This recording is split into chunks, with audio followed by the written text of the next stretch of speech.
هاتینە نێو جیهانێکی تەواو دابڕاو لە جیهان.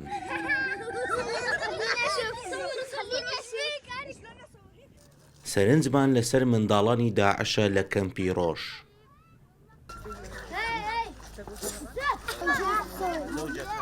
بەتف و بەرزکردنەوەی پەنجەی شەهادە و هەڕەشە و تەنانەت هێرش بەرە و پیرمان هاتن.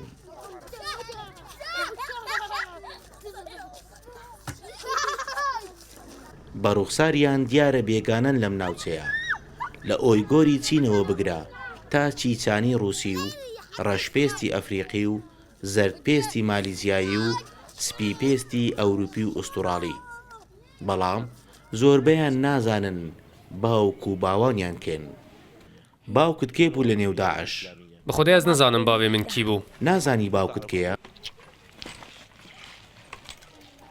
تەمەنت چەندە؟ تەمەنێ من 11 ساڵ و نیو. ئازربێجانی؟ بەڵێ ئەس ئازەریمە. نازانی باوکت کێیە؟ من تو جاران نەدیتیە.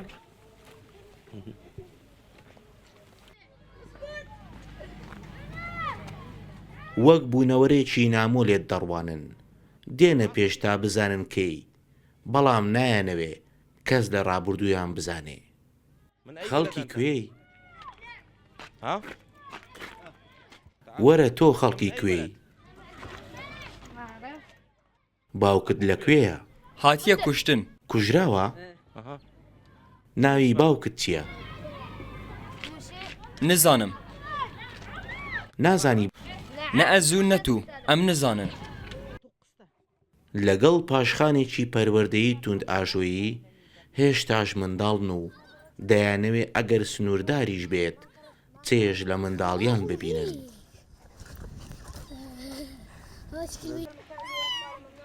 ناویان چییە؟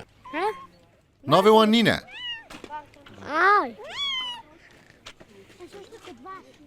ناوت چییە؟ محەممەد. ناوی باوکت؟ نزانم ئەزوی ناس ناکەم. بە پێی داتاکانی بەڕێوەبەری کەمپی ڕۆژ لە ڕۆژهەڵاتی پارێزگای حەسەکە، لە کۆی 2201 دانیشتووی کەمپەکە زیاتر لە 1500یان منداڵن و دایک و باوکانیان هی 50 وڵاتی جیهانن. جیهانێک کە تا ئێستاش بۆ چارەنووسێکی نادیار دەرگەی بەڕوویاندا داخستووە. ڕەنجە جەمال، ڕوودا و کەمپی ڕۆژ.